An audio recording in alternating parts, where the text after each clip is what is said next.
the direction or in which way the osteotomy or the acetabulum face that we are changing.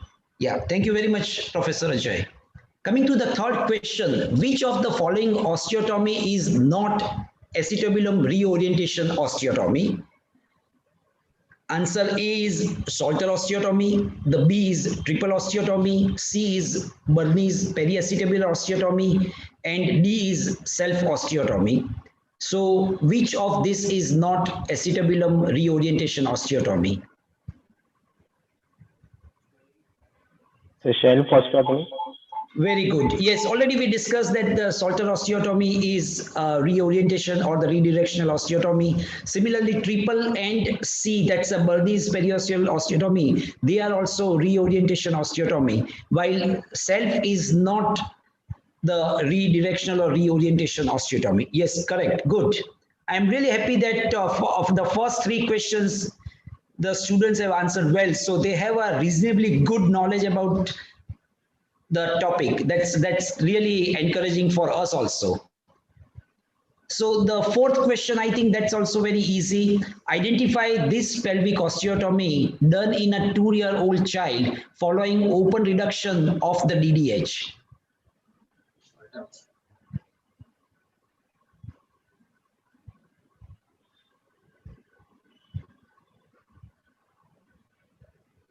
So option A is Degas osteotomy, B is Salter osteotomy, C is Pemberton osteotomy, and D is triple osteotomy. Degas osteotomy. Salter osteotomy.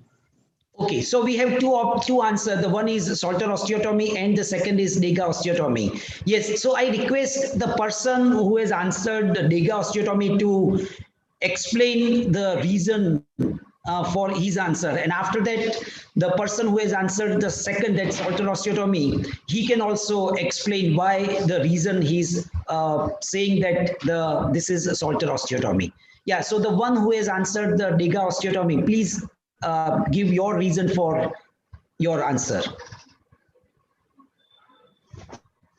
So basically in Degas, what we do is that we create an osteotomy on the lateral side of the pelvis to increase the acetabular coverage.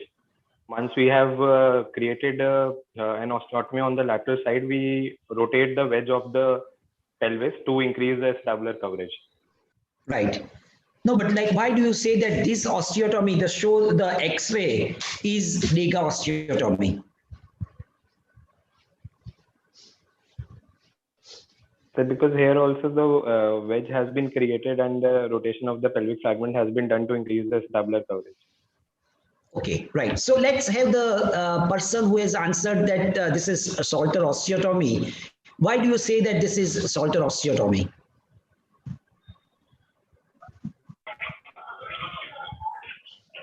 अभी तक नहीं login किया तूने smart Pemberton. हाँ Pemberton. Okay, so there's someone who is like feeling that this is Pemberton. Yeah, you can answer that also. Like, why do you say that this is? You told Pemberton. Okay, so please explain the reason for that. Why do you say this is Pemberton osteotomy?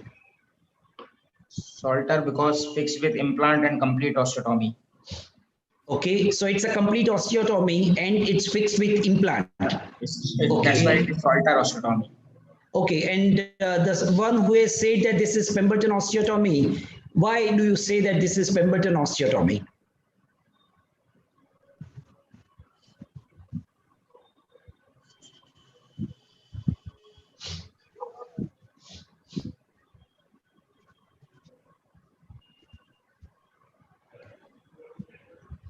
Okay, fine. I'm really happy that you are finding it difficult to answer that which is this osteotomy. And I'm sure that if we run this question again at the end of the lecture, then I'm sure that you will be able to answer this question with confidence. So what we will do is like, once this lecture is over, again we will run this question, the question 4, and we will see, are you able to answer this question comfortably? So that will also check how good is our guru in explaining the various osteotomies. Okay, so we don't answer it at this stage. We go to the next question. That is the question.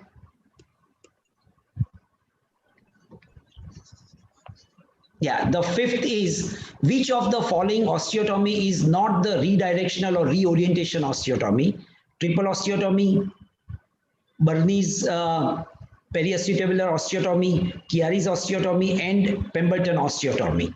So which one is not redirectional osteotomy?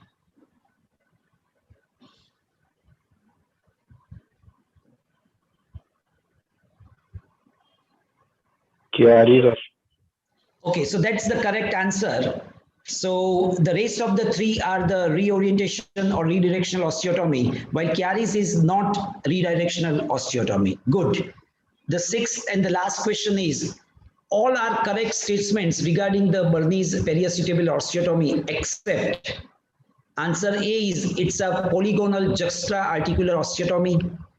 B is it facilitates extensive acetabular reorientation.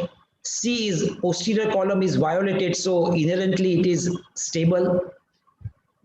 It is indicated in adolescent and young adult with symptomatic hip dysplasia with lateral center edge angle less than 20 degree. So which sentence is wrong? C, sir.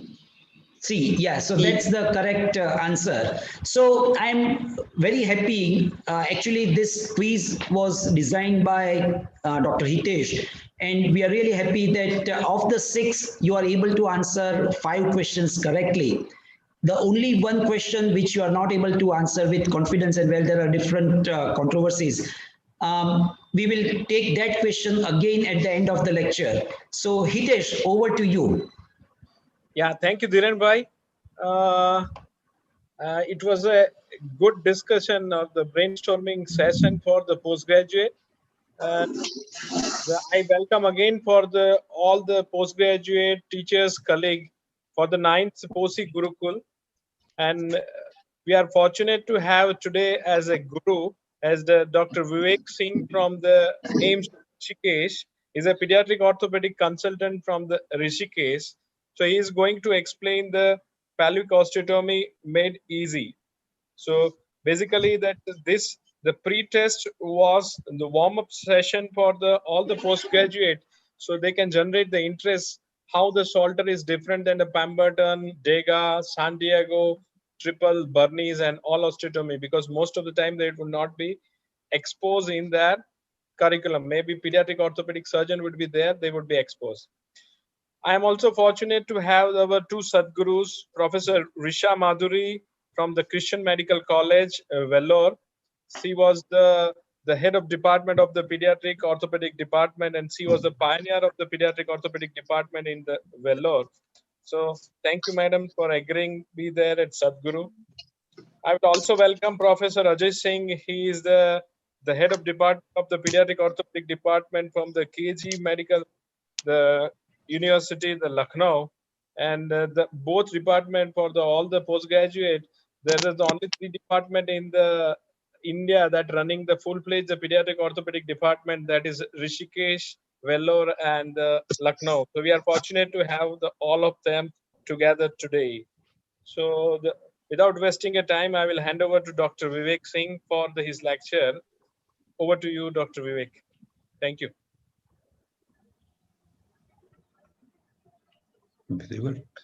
The format of the POSI Gurukul, I will explain before the Dr. Vivek will start his lecture. The first 30 minutes we will have his lecture. And after that we will ask our both Sadguru to have the comment and what are the question and what are the comments out of the lectures, and what are the common question would be asked to the postgraduates, what the postgraduate teachers expect from the postgraduate out of their postgraduate examination, and what are the useful tips for the postgraduate theory as well as the practical examination. Okay, and after that we will ask the question answer any doubts from the postgraduates. Thank you. Over to you, Dr. Vivek. Yes, sir. Thank you, Dr. Hitesh, sir. First of all, I would like to appreciate and thank the office bearers and the authorities of Pediatric Orthopedic Society of India, especially Dr. Dheeraj Ganjwala sir, then Dr. Hitesh Shah sir, and Dr. Venkat from Ganga Hospital. Unfortunately, he is not here today. And my lot of respect and appreciation to senior professors of pediatric orthopedics, Professor Ajay Singh sir, Professor Vrisha Madhuri madam, and once again Dr. Hitesh Shah sir. So I feel dwarfed actually in presence of such stalwarts of pediatric orthopedics, and with their permission, I would like to start this small talk. So today I will be talking about pelvic osteotomies. I will not be going into much detail of the procedures, but the concepts and the principles. Now, the learning objectives of this session are, first is why pelvic osteotomy is needed. When exactly you decide whether you need a pelvic osteotomy or a femoral osteotomy, or you can get away just without doing any of the osteotomy by only soft tissue procedure. So we will know this. Then decision making is important, that what osteotomy at what age for what etiology. We will try to explain this. Then we will learn about various important, although there are many types of osteotomies, but the most commonly done and most commonly practiced worldwide, I will be discussing mainly those, that is Salters, PAO, that is Gans-Burnies, then Pemberton, Degas, San Diego, and Shelf osteotomy. We will discuss the indications of each, very brief techniques, and some pearls and pitfalls. Now, what is the role of pelvic osteotomy? So, the most important role of pelvic osteotomy is to provide coverage of the femoral head, which is somehow uncovered because of various etiologies. It may be because of uh, uh, developmental dysplasia of the hip, it may be because of residual adolescent dysplasia, it may be because of lack of Perthes disease. So, there are various causes by which femoral head may be uncovered by the acetabulum. So by doing the coverage of the uncovered femoral head, we provide the hip joint stability, and ultimately it improves the hip biomechanics. Clinically, the patient will be relieved of pain and instability. It improves the gait and activity overall of the patient. And the one of the important thing about osteotomies is that they delay or sometimes halt the onset of osteoarthritis, which is inevitable if you do not address the uncoverage of the femoral head. So these are the important reasons you require a pelvic osteotomy. Now, what are the various types of pelvic osteotomies? So basically, you can divide these osteotomies into three types. First is the reorientation osteotomies. Second are the redirectional osteotomies, also called as acetabuloplasties. And third are the salvage osteotomies. So they can be used alone or they can be combined with femoral or containment procedures. So we will discuss each one by one. Now, before we proceed further, we have to know the important specific indications where we may require these osteotomies. So, number one and the most commonly for done osteotomies for the etiology is a DDH, where there is inadequate head coverage, because most of the time in Indian scenario we come across the child with DDH who is already walking. We don't have facilities to diagnose DDH in a very early infancy or even in neonates period. So most of the time when the parents come to us, the child is already almost 1 or 1.5 year of age, maybe up to 2 years sometimes.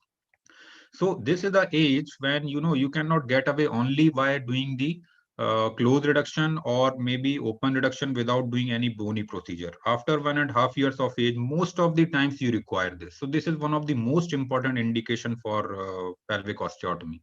That is to achieve a concentrically reduced and stable hip and to normalize the acetabular index. So I would like to give just a explanation of acetabular index. So what is acetabular index, AI? So you just draw a horizontal line across the triradiate cartilage, that is called the horizontal Hilgenriner's line, and you draw another line touching the margins of the acetabulum across this line, and the angle formed between these two lines is the acetabular index. And usually this index is it should be less than 25 degrees in a child who is 6 months old, and usually it further decreases to almost 20 degrees by the child is 2 years of age. And if it is more than 30 degrees, it is almost always abnormal. Like on the left side, you can see that it is 33 degree, which is definitely abnormal. So this is acetabular index. Now, the second most important indication for pelvic osteotomies is the residual dysplasia. Now, when we will come across these residual dysplasias, so sometimes what happens, the surgeon just do open reduction and hip spica application and capsulorrhaphy without doing any bony procedure. But down the line, maybe after 1 year or 2 years, the surgeon realizes that still the dysplasia is there and inclination of the acetabulum is too much. That is, AI is too much. So then the surgeon sometimes decide, okay, let me proceed with the pelvic osteotomy. So this is residual dysplasia. Now, the third important indication is the adolescent hip dysplasia. So, although I am not sure about the other centers in India, but at least in North India, in our setup, we come very rarely adolescent hip dysplasia. But in foreign countries, in foreign literature, I have read and I have also seen that the adolescent hip dysplasia is very common and it is one of the most important cause of adult early onset osteoarthritis of the hip. So this is another important indication, at least in other countries, maybe we may see this problem in future in our country. So this is adolescent hip dysplasia, which is another important indication of pelvic osteotomy, basically to improve the hip biomechanics. The next important cause or indication is LCPD, that is leg calf Perthes disease, when there is extrusion of the femoral head and you need to address the containment surgically. Then sometimes some surgeons prefer the femoral osteotomy and some surgeons, they still prefer pelvic osteotomy. So this is another indication.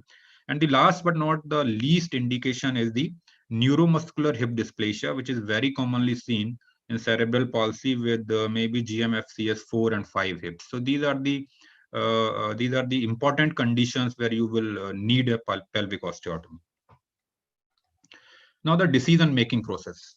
So before you decide to proceed with the pelvic osteotomy, first you will have to determine what is the etiology. So you have to fit the patient in one of the important etiology, whether it is a DDH, it is a residual dysplasia, it is a adolescent dysplasia, or what is the cause of dysplasia. You will have to determine that. Then clinically, what are the symptoms the patient have, whether he or she has instability, clicking, or maybe feeling of dislocation, or it may be frank subluxation or dislocation. Then you have to consider the age of the patient. Age is important because some of the osteotomies, they are only feasible if the triradiate cartilage are open, and the remodeling potential of the acetabulum is good. And if the remodeling potential is not good, there is already fusion of the triradiate cartilage, then you have to decide some other osteotomy. Then you have to see whether the hip is concentrically reducible or not. So this is important because sometimes it is not right to do a osteotomy which is indicated in a hip that is nicely reduced. And if the hip is not concentrically reduced, then most of the times you have very few options, maybe the salvage procedures. Now, the next point to consider before you do osteotomy is the amount of coverage required. That is, what is the severity of the uncoverage of the femoral head and the severity of the acetabular dysplasia. So there are some osteotomies which will provide coverage of only say 12 to 15 degrees, while there are osteotomies which will provide greater coverage. So you will have to see this also. Then the next point to consider is whether the deficiency in the acetabulum is mainly anterior, that is anterolateral, or posterior. Because some osteotomies, they provide coverage mainly anterior, while others, they provide posterior, and there are some others also which provide a global coverage. So you will have to decide this. And ultimately, salvage, if you cannot do anything, then you have some salvage procedures with you. So these are the important points you should consider before deciding to proceed with some specific osteotomy. So first are the reorientation osteotomies. So the important points about reorientation osteotomies is, number one is, these are the complete osteotomies. Okay, so the part of the ilium having the acetabulum is completely separated from rest of the innominate bone. So these are the complete osteotomies. and they redirect and modify the orientation of the entire acetabulum so that better coverage can be provided to the uncovered femoral head. There are several types depending upon the location and number of cuts, but the most important and most commonly done are the Salter innominate osteotomy, which is still the gold standard, I would say. And second is the recent one, or maybe a much difficult one is the PAO, that is Ganz-Bernies. And third is the triple, that is Steele's triple osteotomy. So I will discuss all these three one by one. Now, some other important points about reorientation osteotomies are they do not change the volume of the acetabulum, because they are not bending or they are not decreasing or increasing the radius of curvature of the acetabulum, but they are actually just reorienting whole of the acetabulum with respect to the femoral head. So they do not change the volume of the acetabulum. And the amount of redirection depends upon the osteotomy site. Where exactly you are doing the osteotomy, the redirection or the coverage will depend upon that.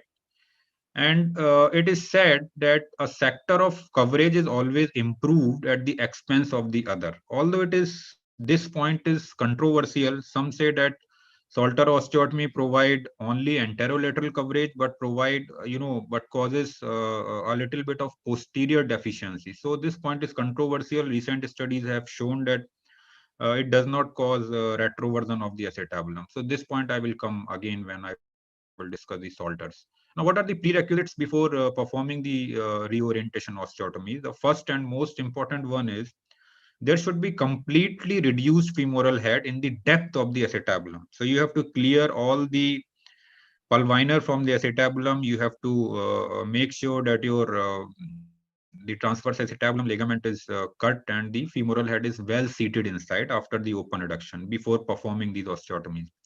There should be ideally good preoperative joint range of motion, and there should be good congruency of the joint surfaces. So these three are the prerequisites before performing these osteotomies.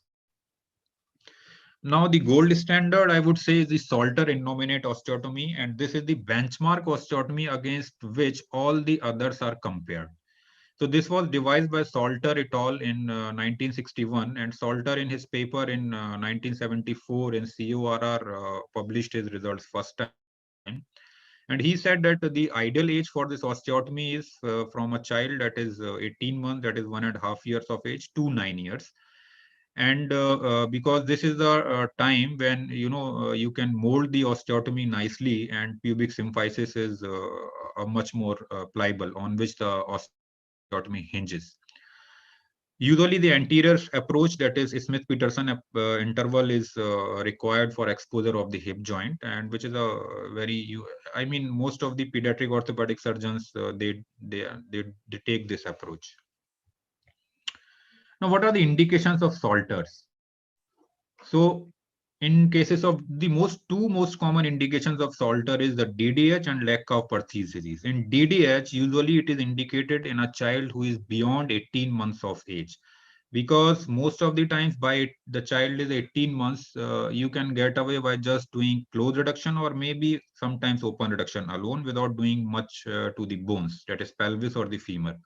But yes, if the child is more than 1.5 years of age, maybe 2 years or 3 years, then you have to do this osteotomy.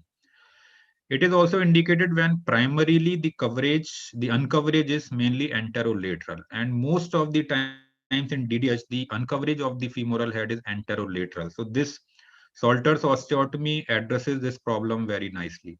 Now, the next indication is LCPD, that is leg calf paresthesis. I will tell the indication in subsequent slides. Now, what are the contraindications? The contraindications are posterior acetabular insufficiency. So the Salter osteotomy is not a good osteotomy for neuromuscular hip dysplasia in cerebral palsy, where the uncoverage is mainly posterior. So you should not try to do Salter in those cases. Another obvious indication is when there is closed triradiate cartilage and pubic symphysis is also not pliable. Okay. And another is, of course, because of posterior acetabular insufficiency, neuromuscular hip dysplasia. Indications for Salters. Now, briefly, the steps of osteotomy. So you have to go expose the innominate bone and the hip joint, then you have to you have to cut the cartilaginous the ileum, I mean the ileac apophysis, and then you have to expose both the inner as well as outer table of the ileum. Once you have uncovered both, then you have to gently pass with the help of a curved hemostat, a giggly saw, through the sciatic notch, and you have to be aware that you should not cause injury, and you should attempt that it should be very gentle, so that you does not cause injury to the contents of the sciatic notch. So you just pass the giggly saw into the sciatic notch, and you have to just cut a horizontal cut from posterior to anterior, and the osteotomy should exit just above the AIIS or in between the ASIS and AIIS. So this is the only cut you have to make in the Salter's osteotomy. And then you have to gently hold the inferior fragment of the osteotomy where there is acetabulum, and gently rotate it forward and downward. Okay.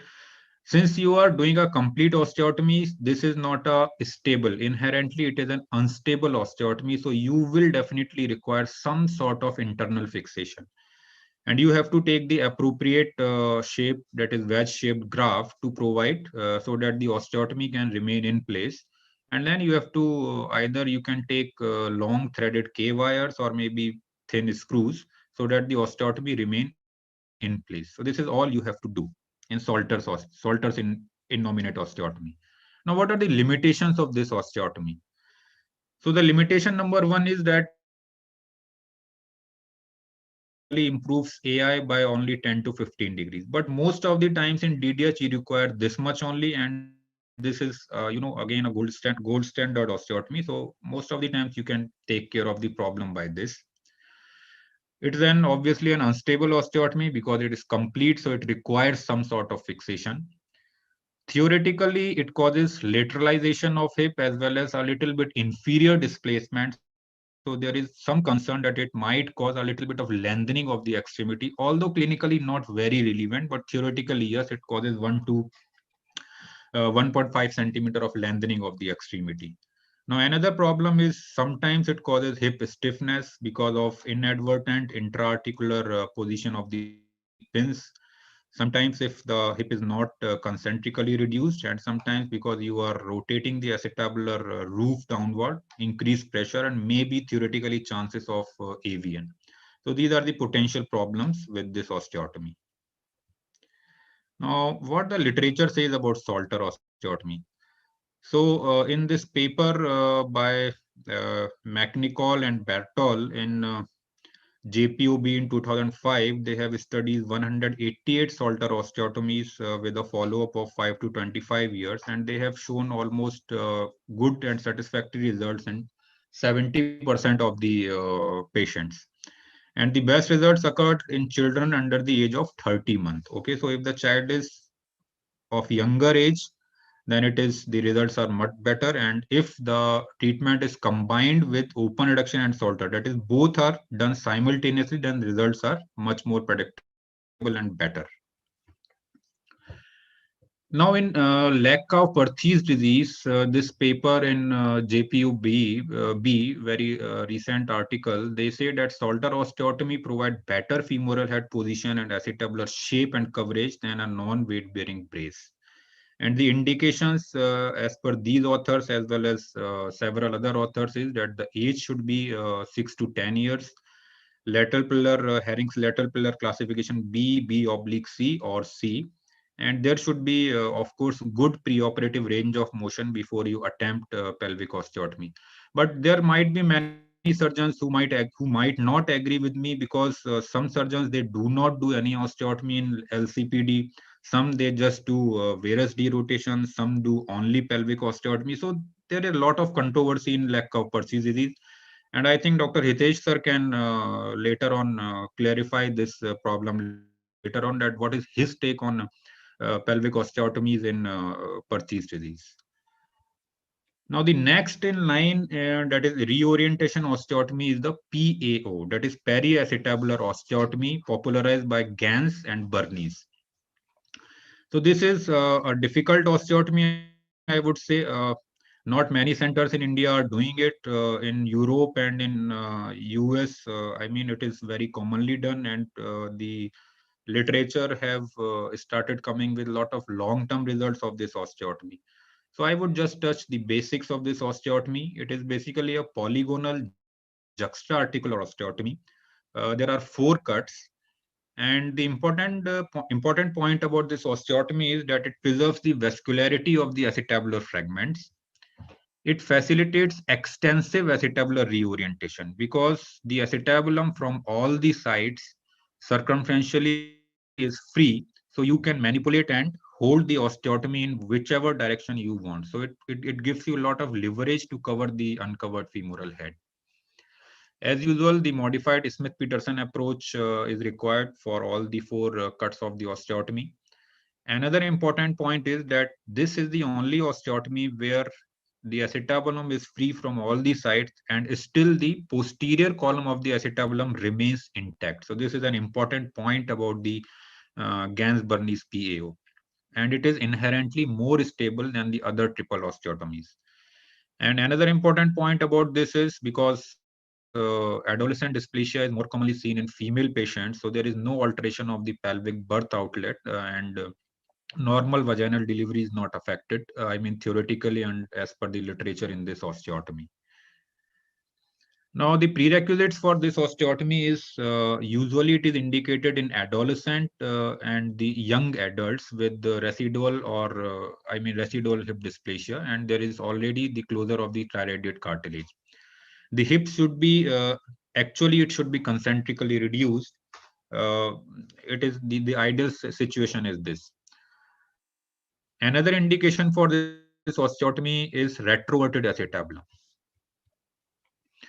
Now, I would like to tell the PG students about the various radiographic workup which one should do before attempting to proceed with this osteotomy theoretically or maybe in their future in their surgical practice, orthopedic practice. So the 6-7 important points which they should look for is the lateral center edge angle of Weber. Then second is the anterior center edge CE angle. Then Tony's angle, that is acetabular index, extrusion index, crossover sign, and posterior wall sign. I will tell each of them separately. So what is lateral center edge angle? So what you do, you have to determine the center of the femoral head. Then you mark the, you draw a vertical line through this point, and you have to point the lateral most portion of the acetabular sourcil, and you draw another line from the center of the femoral head to the lateral most acetabular sourcil. That is weight-bearing sclerotic portion of the acetabulum. So the angle between these 2 lines is called as the lateral center edge angle. Normally it is 25 to 35 degrees, and in dysplastic hips it is less than 20 degrees. So this is an indication. One of the option in one of the MCQs was this, that it was less than 20 degree dysplasia, lateral center edge angle. It is not that the more angle is always good. So you can see in the third X-ray that LC is much more, I think almost 40-45 degree. This is also not good. It will cause its own problems because of pincer type of FAI. But we are mainly concerned with the dysplastic hip where the angle is less than 20 degrees. Now, what is anterior CE angle? So anterior CE angle is measured almost like the same, but you have to take the false profile view of the acetabulum. So what is false profile view of the acetabulum? So you do, the hip joint is in close contact with the cassette of the radiological cassette, and the patient turns the pelvis in such a manner that it is 60 to 65 degree oblique orientation with the cassette, and the X-ray beam will come from anterior, and the foot should be parallel with the cassette. So this is how you take the false profile view, and this angle is same as the lateral CE angle, and the values are also same. That is less than 20 degree means there is anterior uncoverage, and there is you need something, you have to do something. Now, what is Tony's angle? So Tony's angle is you have to mark the 2 points, that is the medial point as well as the lateral point of the acetabular sourcil, that is the weight-bearing sclerotic region of the acetabulum. Then you have to make a horizontal line and a line touching these 2 points. So the angle between these two is called as the Tony's angle, and usually, normally it should be 0 to 10 degrees. More than 10 degrees is definitely not right, and it indicates a dysplastic hip. Now, what is extrusion index? Similarly, you have to take 2 vertical lines through the portion of the medial as well as lateral femoral head portion and the margin of the acetabulum. So in the figure you can see that the ratio, that is A divided by B multiplied by 100, it will be the extrusion index. And normally it should be less than 20 degree, more than 25 degree indicates dysplasia. Now, what is crossover sign? The crossover sign and the posterior wall sign actually indicate retroversion of the acetabulum. So basically what happens that if you look carefully the AP view of the pelvis and the acetabulum, you will see that if you trace the anterior wall as well as the posterior wall of the acetabulum, they should not meet sometime in the middle. They should actually meet just at the superior and lateral most portion of the acetabulum. So if they are meeting sometime in the middle, that means there is acetabular retroversion. That is, anterior wall is much more prominent than the posterior wall. So this is called as the crossover sign, and it is an indirect indication that if you are dealing with a case of retroverted acetabulum, that is, posterior deficiency is there, which might predispose later on to osteoarthritic changes. Posterior wall is almost same. You have to trace the posterior wall. It should be just touching the center of the femoral head, and if it is medial to the center of the femoral head, that indicates that there is retroversion, that is, posterior wall is deficient, and this is called as the posterior wall sign. So you have to take care of all these radiological parameters before you address the adolescent hip dysplasia. Now coming back to the Ganz-Bernies PAO. So what are the indications? The normal indications are if the hip is asymptomatic but center edge angle is less than 10 degree, any case of symptomatic acetabular dysplasia, and if you find on X-ray that there is symptom and there is acetabular retroversion. So these are the 3 most important indications for Ganz-Bernies PAO. Now, what are the contraindications? Advanced arthrosis. So there is Tony's grading of osteoarthritis of the hip joint 1, 2, 3. And if it is moderately advanced or too advanced osteoarthritis, that is grade 2 or 3, you should ideally should not attempt this osteotomy. If there is irreducible hip subluxation, and if the hip joint is incongruous and further there is chances of becoming incongruous, you should not attempt PAO. So there are basically 4 cuts. The first cut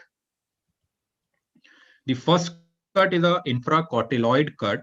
Okay, so you have to take the cut just distal to the acetabulum, and do not cut across the inferior ischium, and don't cut completely. You have to stay a little bit before you cut you reach the posterior column. So this is the first cut in the PAO. The second cut is the superior ramus cut, which is very simple, like in other osteotomies, like triple osteotomy, Steele's. So this is another cut, second cut. The third cut is in the ilium, and you have to make sure that this cut is not like the Salter's. That is, this cut is not complete. You have to make sure that you stop just before the pelvic brim. So you have to mark that point, and then you make the osteotomy directly up to that point. So this is the third cut. And the fourth cut in PAO is a cut which is connecting the first and the third cut, so that there is vertical cutting of the posterior column of the acetabulum before cutting the, exiting the posteriorly. So this is one of the important point of PAO, that the posterior column remains intact. So vascularity as well as the stability of the osteotomy is very nice in PAO. So once you have made all the cuts, you have to make sure that you have to reorient the osteotomy. So you have to put a pin in the acetabulum, just outside the acetabulum, and then you have to reorient whole of the osteotomy exactly where you require the coverage.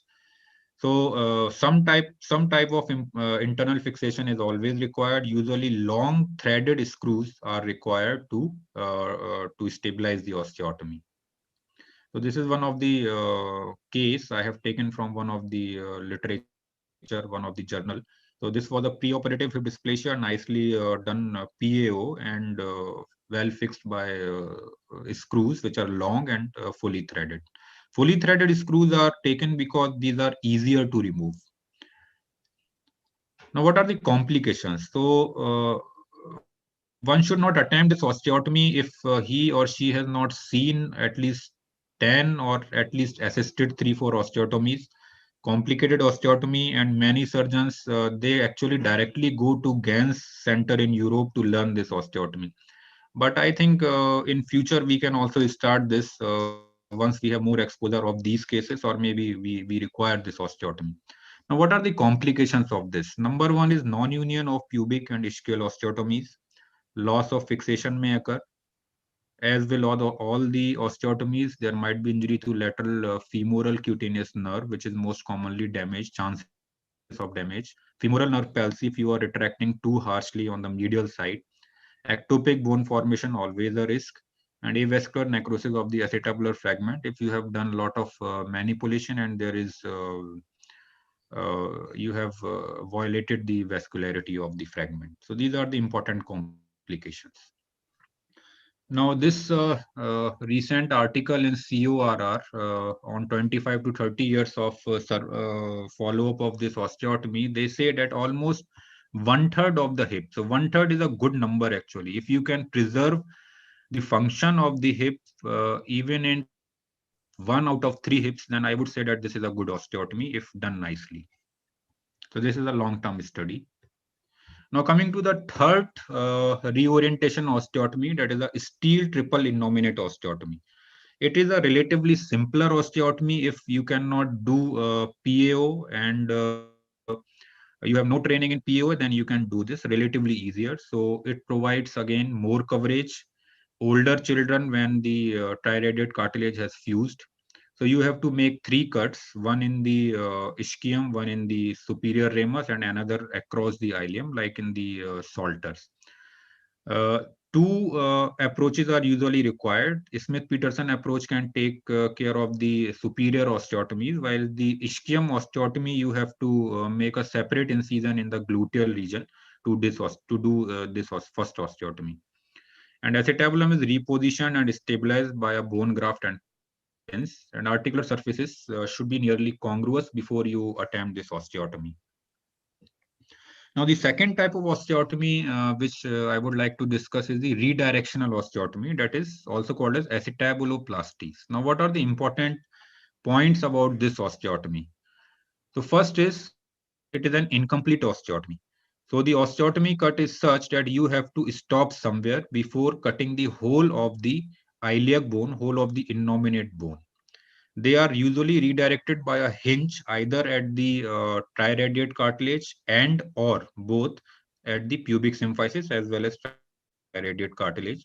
The shape of the acetabulum is modified because you are bending the superior part of the acetabulum. So the shape of the acetabulum is modified and radius of curvature is decreased. So although the depth of the acetabulum is increased, but at the cost of decrease in the radius of curvature of the acetabulum.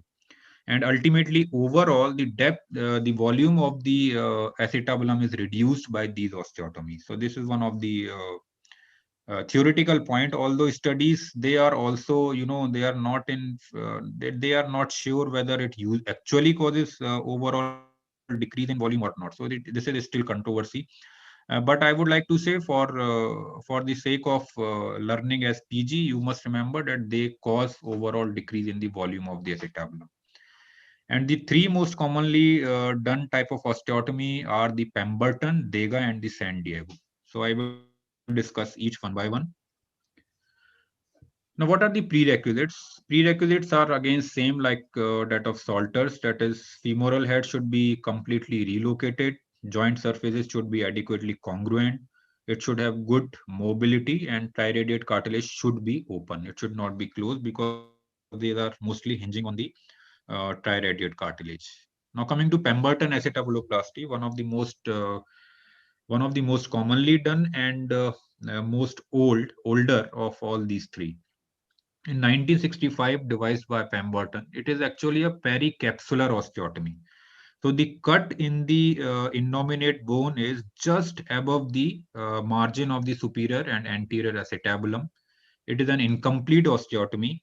The osteotomy is bicortical. So you have to remember this important point about Pemberton, that the Pemberton osteotomy is a bicortical osteotomy. Both the inner table as well as outer table of the iliac bone is cut. Some surgeons, they cut first the inner table, then the outer table. Some surgeons, they just take a curved osteotome and nibble out the anterior part, that is between the ASIS and AIIS, and they go posteriorly directly, cutting both the columns simultaneously. So there is no universal agreement how you should do it. But the important point is that it is a bicortical osteotomy. Coverage usually provided by the Pemberton is anterolateral. Anterolateral coverage is provided, although in the original paper, Pemberton has said that depending upon the position of the graft, you can provide coverage laterally as well as posteriorly. But for all theoretical purposes, Pemberton is only provides anterolateral coverage. So that's why papers have come out which say that it has a retroversion effect. At the cost of providing anterolateral coverage, it causes uncoverage posteriorly. Another diagrammatic representation of the osteotomy. So the osteotomy line is bicortical, both the outer as well inner table are cut. And the osteotomy, you have to remember, mind you, that it is not going into the sciatic notch, but it is just before the sciatic notch. You have to curve your osteotome so that it goes inferiorly and hinges on the triradiate cartilage. Don't try to violate the triradiate cartilage. You have to stop somewhere just before the triradiate cartilage. Otherwise, you might cause growth arrest of the acetabulum. Once you have done the osteotomy, it is reasonably free. Then you can put a graft. You can take graft either from the shortened femur if femoral osteotomy has been done, or you can take from the ilium only. Now, the limitations of this osteotomy are that if you are not very careful, you are too haphazard in your osteotomy, then there may occur premature fusion of the triradiate cartilage, and there might happen damage to acetabular growth centers. Now, coming to the next redirectional osteotomy, which personally I prefer and very commonly done nowadays, is the Degas osteotomy. So what is the Degas osteotomy? Most of the time, it is similar to Pemberton with very subtle important differences. First and foremost is the larger posterior hinge. So this osteotomy does not go into the sciatic notch. So you have to make sure that your osteotome, it just stops before reaching the sciatic notch. That is 1 centimeter or 1 finger breadth before the sciatic notch. It is an incomplete osteotomy. And another important point about Degas is it is a unicortical osteotomy. Okay, so anteriorly it might be bicortical in the region of the ASIS, in between ASIS and AIIS. But you have to remember that important feature of Degas is that it is a unicortical osteotomy. The cut is oblique. From above, just above the anterolateral portion of the acetabulum, you are going posteriorly, and all the time your osteotome should be directing towards the triradiate cartilage. This is another osteotomy where most of the time, although the experienced surgeon might not require image guidance, but you require image guidance if you are right or wrong in the osteotomy. And you do not need to invade the inner table of the ilium. So this is a unicortical outer table osteotomy. And another important point about Degas is that it provides not only anterior, but depending upon position of the graft, you can provide stability in the lateral and sometimes posterior theoretically. So that's why it is also indicated sometimes in neuromuscular hip dysplasia. Dr. Vivek, can you speed up because already 35 minutes, 40 minutes are over. Yes, sir. In shortly, I will tell then. Yeah, so usually the age group for this osteotomy is 4 to 8 years, because before that age the osteotomy is the iliac bone is thin, so it is better to do this osteotomy in a little bit older children. So this is one of case example, one of our cases of DDH. Although this is a little bit younger child, but we did Degas osteotomy in this case. So the Smith-Peterson approach was taken. The sartorius was knocked out. Then we divided the ilium, and then lateral cutaneous nerve of the thigh was well protected. The important point about when you are doing DDH is that you have to release sometimes ileus vas for better exposure of the inferior and medial portion of the acetabulum. So once you have done it, you expose the capsule, do open reduction nicely, remove all the pulvinar, and you check in the image. Then you prepare for the osteotomy by first putting the Homans in the sciatic notch. Then your osteotomy cut is something like this, just above the acetabulum to the triradiate cartilage. And then you open it up with the lamina spreader and just take it down and put a graft. So this is at the 6-month follow-up. The hip is well reduced and it is well covered by Degas osteotomy. Now, what is San Diego osteotomy? So it is mainly sort of Degas osteotomy. The important point about San Diego is that you also cut the posterior, that is sciatic notch. So actually it is a unicortical osteotomy in the middle, but posteriorly in the sciatic notch as well as anteriorly, it is a bicortical osteotomy. And the most important point about this osteotomy is that it provides coverage mainly posteriorly, and it was mainly indicated in neuromuscular hip dysplasia. So this is San Diego osteotomy. I would like to show one of my cases. This was a child who was 3 years of age. We did Degas osteotomy at the index surgery, but unfortunately the hip got dislocated. And on further CT scan examination, we found that there were posterior uncoverage. So we did San Diego osteotomy in this case. And the hip was well reduced at, I mean, not a long-term follow-up, but at least at 6 months of follow-up, it was well reduced with San Diego. So depending upon the site where you require coverage, you have to devise the osteotomy accordingly. Now coming to the last part, that is what are the salvage procedures which are available.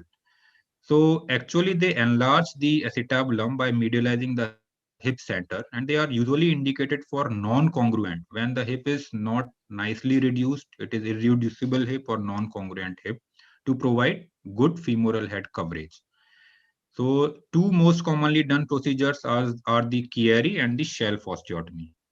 So Chiari osteotomy, for theoretical purposes, I would say it's basically a capsular interposition arthroplasty. So the cut is like that of Salter's, and you medialize as well as superiorly, you have to migrate the inferior portion of the osteotomy. The hinge is on the pubic symphysis, and displacement is medial and superior. And sometimes, if required, it can be augmented with a shelf.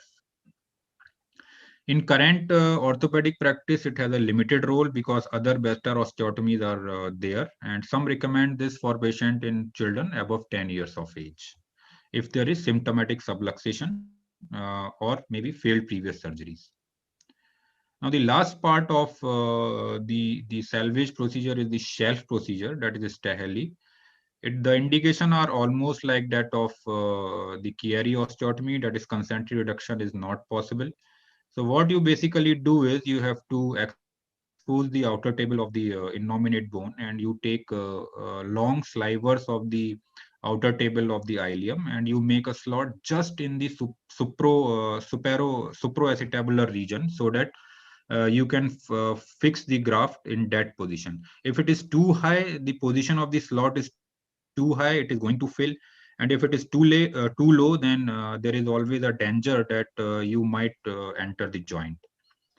One of my cases already done a Salter osteotomy in a 6-year-old child with uncoverage of the femoral head laterally. So we did the shelf procedure, and you can see that the osteotomy position is just in the supraacetabular region. The graft in place, and at 6-month follow-up, I think it is looks good, and the hip is stable and pain-free. So the take home points about this talk is that amount and exact site of coverage is important. So how much you require to cover the femoral head and where do you require? If you require coverage posteriorly, don't take a osteotomy which provides mainly anterior coverage. Type of osteotomy mainly depends upon surgeons. Sometimes some prefer Degas, some prefer Salter, some prefer Pemberton. Literature is not very clear. All are equally good. All gives equally results if done, reasonably nicely.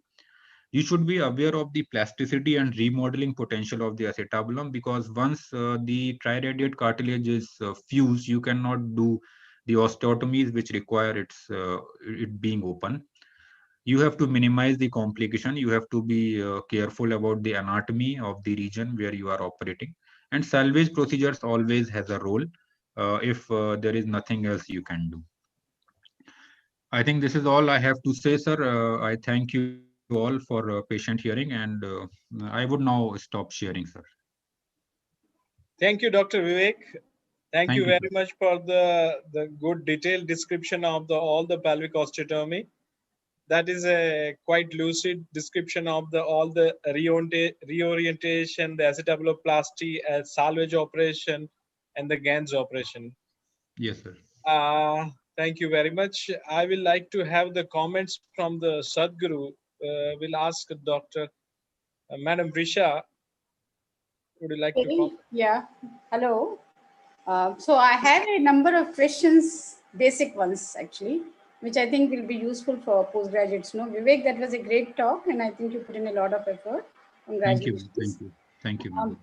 So I think for postgraduate sake, we should define what is the acetabular index they're expecting at birth and what is the acetabular index at 2 years, because most of the time at 2 years is when you want to achieve an acetabular index, which is considered the benchmark. And what is your indication, what is the acetabular index after open reduction that you wanted to come up to, at least come down to that level and below?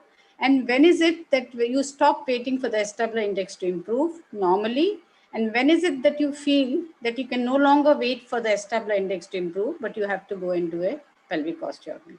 I know I'm asking 5 questions in one, but it's just that I'm old and I might forget the question if I don't ask them all together.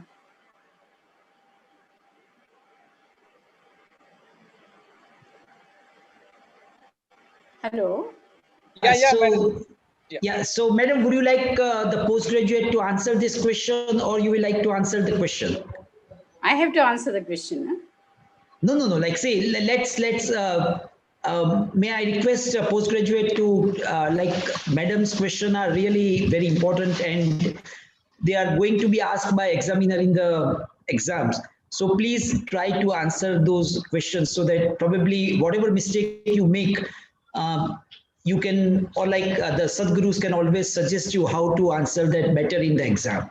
So please try to, or please attempt to answer so that we can always find out the better ways of answering that in exams. Please. Okay, so again start with what is the normal acetabular index at birth and what is the normal acetabular index at 2 years. I think that will be, of course, normal means within the 95% SD. So you can just tell me if you know that. At birth? Less than 25 degrees. So at birth, it will be about 30 to 40 degree. It will be the opposite of, yeah, that's correct. Did you say 30 to 40? Is it 25? Yeah, at birth it will be, so you just reverse the alpha angle. So alpha angle is in immature hips 50, in mature hip 60. So if you just reversed it, you would get a value of approximately 30 to 40. Okay, so that is how much it will be. And by 2 years, we expect it to fall to 20 degrees. So that is so if after you're doing your open reduction, you find, or close reduction, you find that you watch the acetabular index for the next 1 year. You look for all those accessory ossification centers that will spring up on the side and keep measuring. And by the end of 1 year, you will get the maximum improvement. So by the end of 1 year, if it not come down below 25 degrees, then you're worried. Okay, because then you're worried whether this is going to go down further, because after 1 year, the improvement may not be much more. But in addition to that, if at any time you find that your Shenton line starts to break, which means along with the acetabular index being abnormal, your hip is starting to go up slightly. That is the time when you decide I'm not waiting. Otherwise, I may wait for 5 years, 6 years. I'm not worried because as long as Shenton's line is not breaking, I can afford to wait because nothing is bad is going to happen to the child. But when the Shenton's line starts to break is when I will say, okay, now I've got to do an osteotomy and I have to make sure that it comes down. So usually after 4 years of age, you will not improve very much. So anytime when you are doing a surgery, closed, open, whatever reduction that you're doing in the older child, above 3 years of age, then you should automatically do this pelvic osteotomy at the same time. So my next question, which I found was one of the questions that was asked, was about the Dega osteotomy reducing the volume. So I just want to ask all of you, I don't know whether you are comfortable, whether you are familiar with this. A lot of work has been done on this. So if you took a plate, a saucer, and filled it with tea and measured it, and you took a cup made out of that same saucer, if you take a paper saucer and you then convert it into a cup, and you took the volume of that, which one do you think will be larger, the saucer or the cup? So somebody has already done the MRI studies and has shown that after you do a Dega osteotomy, actually the volume increases. By volume, we mean the capacity, how much that new shaped holes will be higher. So this work was done in 2008 and Prof. Ko has actually subsequently presented, I think a couple of years ago also I heard him talk about it. This work was not done by him. The work was Osgood et al. But there are many subsequent papers which say that the Dega osteotomy does not reduce volume. So that is the next thing that I wanted to speak about.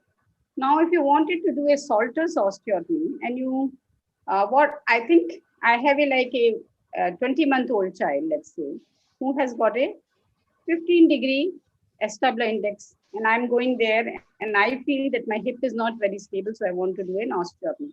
Which one are you going to choose, Salter or Dega? So again, I think in a younger child, especially in about 18, 20-month-old child, it's much more difficult to Dega because it keeps crushing. Dega, your child needs to be little older, the walls need to be thicker, so you will wait for a little longer. But Salter can be done in a younger child than the Dega usually. That was my other question which I was going to ask you. And another one is, when do you use Salter, when do you use Pemberton, and when do you use Dega? For an exam sake, mention Dega for the neuromuscular and Salter and Pemberton for the DDH, because that is because Dega gives you more of lateral and posterior volume as well, whereas Salter and Pemberton is more into the anterolateral coverage. I think those are some of the questions which are commonly asked at the postgraduate levels. Another thing that we were talking about was the adolescents with hip dysplasia.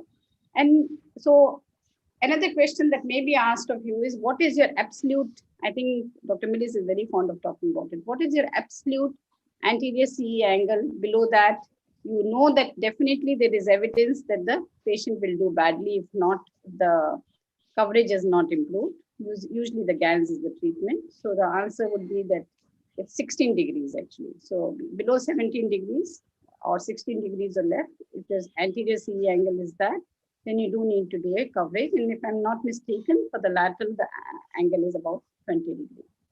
Then another question that I want to, because I heard several times Gans-Bernese osteotomy. So I just want, one of the questions that may be asked is, which city the Gans developed his PO? And the answer is Bern, which is in Switzerland. Okay, so that's why it's called the Bernese osteotomy.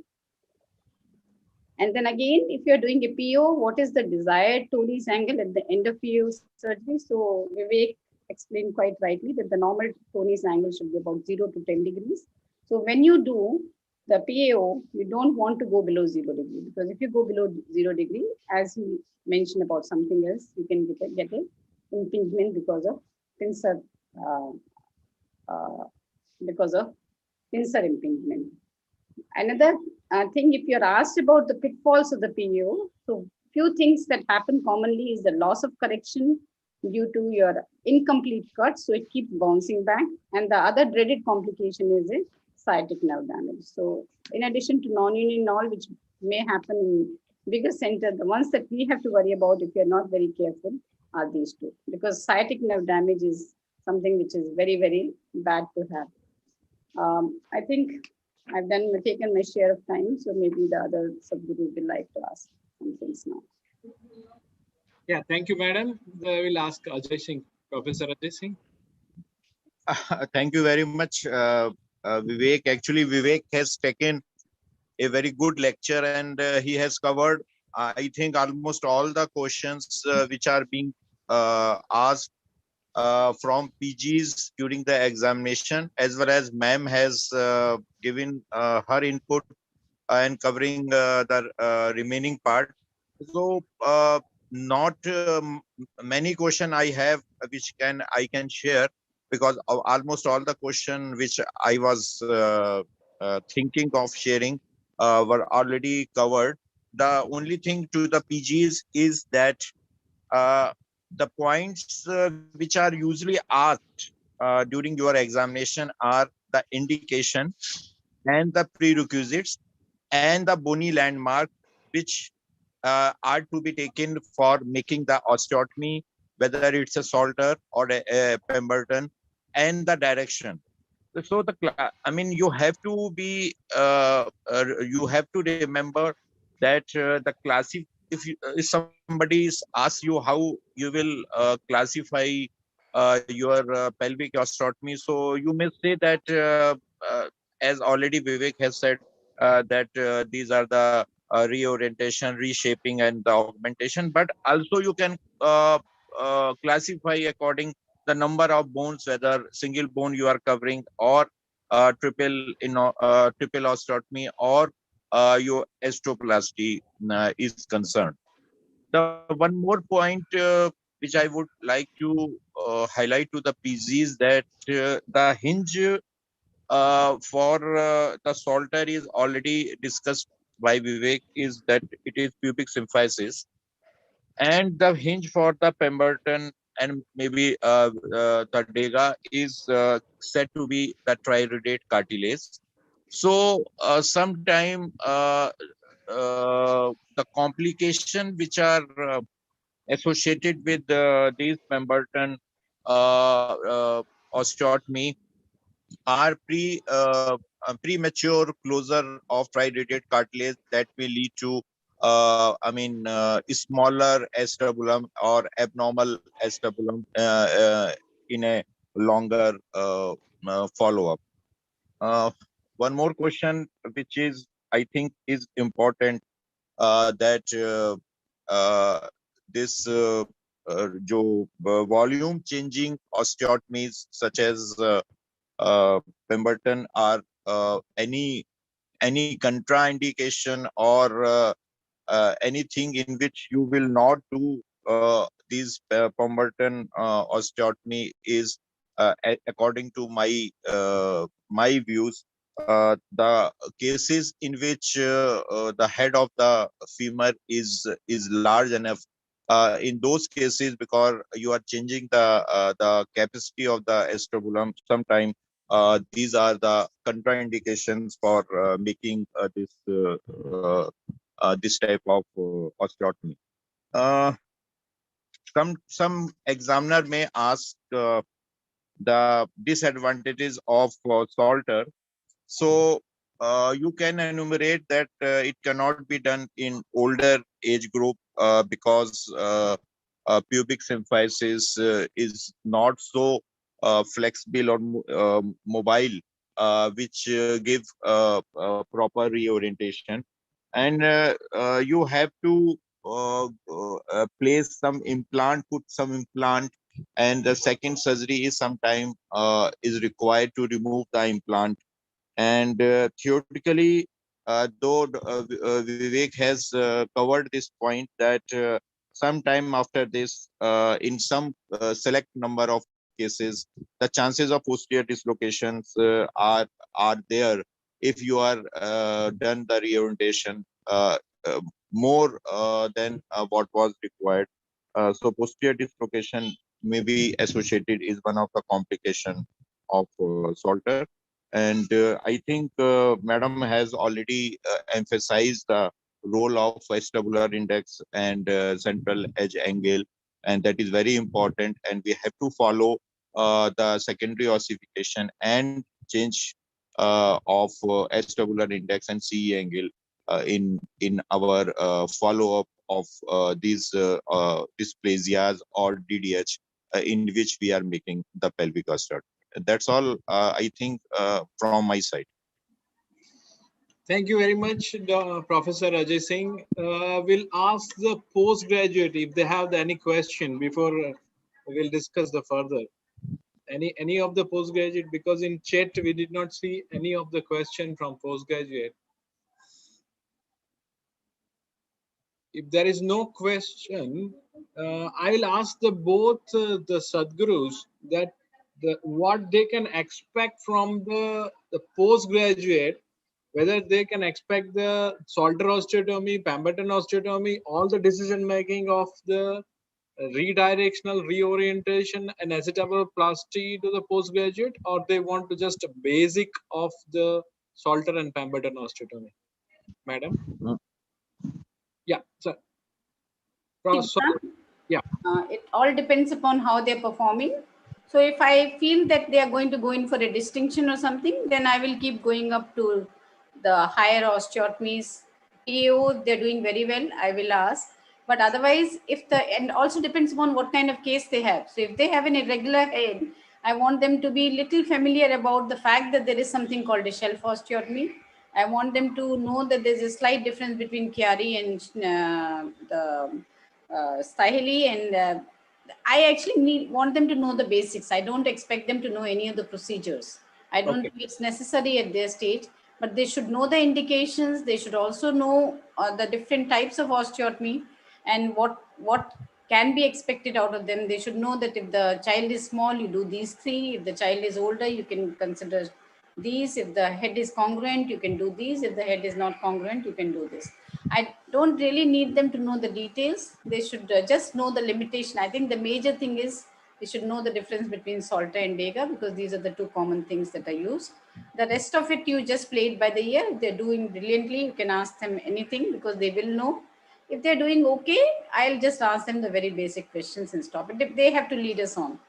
Depending upon how they're answering, we go forward further. But I would like to ask all of you back, because it's the question about the volume reduction is, I've seen it hundreds of times, and even if I was writing an exam, wouldn't dare to write, I have to say it's volume reduction. But everybody knows it is not volume reduction. So do we all change our mind and no longer call the Dega as a volume reduction osteotomy? Yes, the literature is now changing, but some of the old examiner may not be changing. That's why we just... No, not just the old examiners. I think it's even the exam questions are not changing. So if I went and write, not a volume reduction osteotomy, I'll get a 0 on that question. But this is not new. This is as early as I think 2006 or 8, people have been showing MRI evidence to say that Dega is not volume reduction.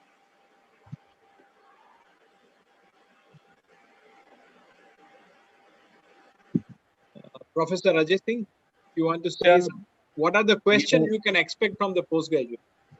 I fully agree with ma'am that this is the student which will lead examiner where he wants to lead. But if I am the examiner, I would like to know what is the basic principle of at least 2 osteotomy, that is, as madam has said, is Salter and as well Dega, and sometime Pemberton also. And which type of these osteotomies, what are the landmarks, what are the prerequisite, which I mean, in which condition we should go, or you may say the indication of these osteotomy. These are the basic question one must know if somebody is asking, and what are the different hinges on which these osteotomies are based. More than this is, I feel, is not required as far as PG student is concerned, unless until some MTH student is there or something like that is there. For DNB examination and PG student, this much is good enough, if they can say. Nobody is going to ask the detailed steps, but of course the prerequisite indication, complications, And of course, as madam has emphasized, the SWR index and CE angle, what is the value and how they will change. This is very important that these students must know. Thank you. Yeah, thank you very much. I have one more question from one candidate, that up to what age we can use the acetabular index?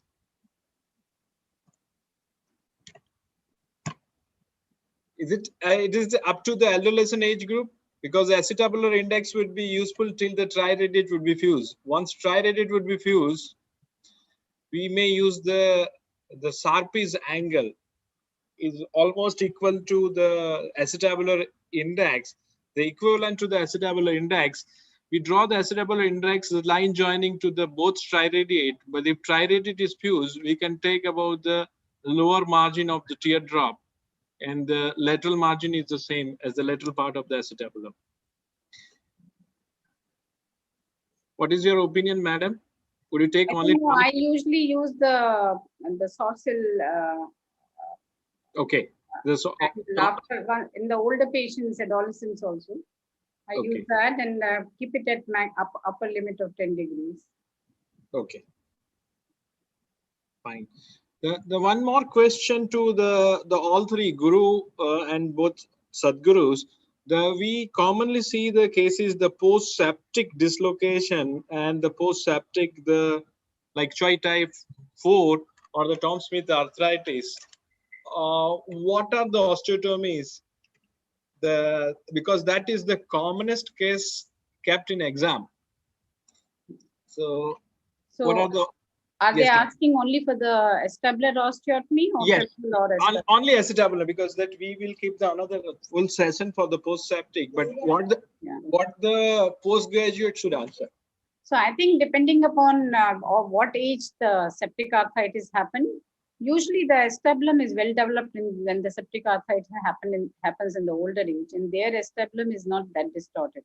But if the septic arthritis happens at a very young age and the hip goes out, then that acetabulum may not develop well. So I don't worry too much about it. If I am able to reduce the head well and it is concentric, I'll just go and do a Dega and do it quite commonly. I don't think Salters is a good choice in this particular situation, because usually even if there's a defect, it won't be anterior. So a Dega would be a good choice to say. If you have a young enough child with a septic arthritis where you have a dysplasia, so I think that would be okay to say. If it is, supposing it's an older child and they have got an irregular head, like let's say about a 10-year-old or 12-year-old, so that you can't, but the head is sitting inside the acetabulum and slightly irregular head, and the child has pain. If the child has pain, maybe the Chiari. If the child doesn't have pain, then maybe the shell, if that is the problem. I think that's how it will go. But most of the time, that may not be the issue in the septic arthritis. Most of the time, the problem is the physis, proximal femoral physis fuses early. So the whole head lateralizes a bit. So it's not as if there's no acetabulum, but the whole head is lateralized. And if you pick it up a little early, like 7-8 years old, I do something like a Morsher osteotomy by lateralizing the femur so that the head is pushed inside the acetabulum. Yeah. Hitesh, I think if child is not very young and in older children or young adults, the role of 3D CT is also there to assess the composition of the acetabulum, because in septic arthritis you never know where would be the real defect is. And before doing anything, any osteotomy, we have to concentrate on that fact also. Yeah, thank you very much. That would be the perfect answer from the both of you, that all the postgraduates must notice that there would not be any Salter osteotomy other than the DDH. It's a very important message. Whenever there is an anterolateral deficiency, the Salter would be useful. And that is what Madam said is very useful. A very young child where you cannot do the Dega, the Salter would be the first choice. Then it will come about the Dega, and the neuromuscular, it will be a very different. Neuromuscular, generally the case would not be kept in exam, but if you can say the Salter is not indicated in a neuromuscular because it might have the posterior deficiency, what Vivek has very well illustrated in his lecture, but we'll emphasize again and again. Anything else you want to add before any concluding remark, madam or the sir? Dr. Ajay, anything before? I think PG must stick to the basic, because unless until they will not answer the basic, the more detailed thing would not be asked. I think my advice is to learn more the indications and the principles. Don't worry at all about how the surgery is done, because nobody expects the PG to be able to do this surgery. Perfect, ma'am. Perfect.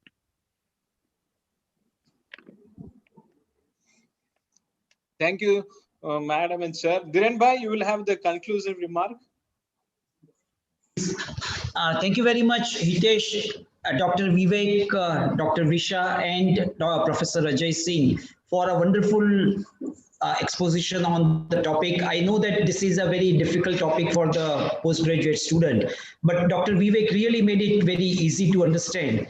And over and above that, the questions and their answers by Professor Visha and Professor Ajay was really interesting. And I'm sure that that will give them a good confidence to appear in exam and to take and answer those questions, so that probably they can go to the higher level questions about periacetabular osteotomy, and probably that will give them a confidence that yes, they are really doing well in the exam. So with that, I thank you all, and also the postgraduate students for joining. I also request them to share their topic of interest so that we can keep the future sessions on those topics, so that it is useful to them also. So we wish you to let us know to Dr. Venkat or Dr. Hitesh about the topics which you want for your exams, and we will prepare the lectures accordingly, and we will have the future session on that. So with that, I thank everyone and I end the session. Thank you, everyone. Thank you very and much. good night. Good night. Good night. Good night. Good night. Thanks all. Thanks.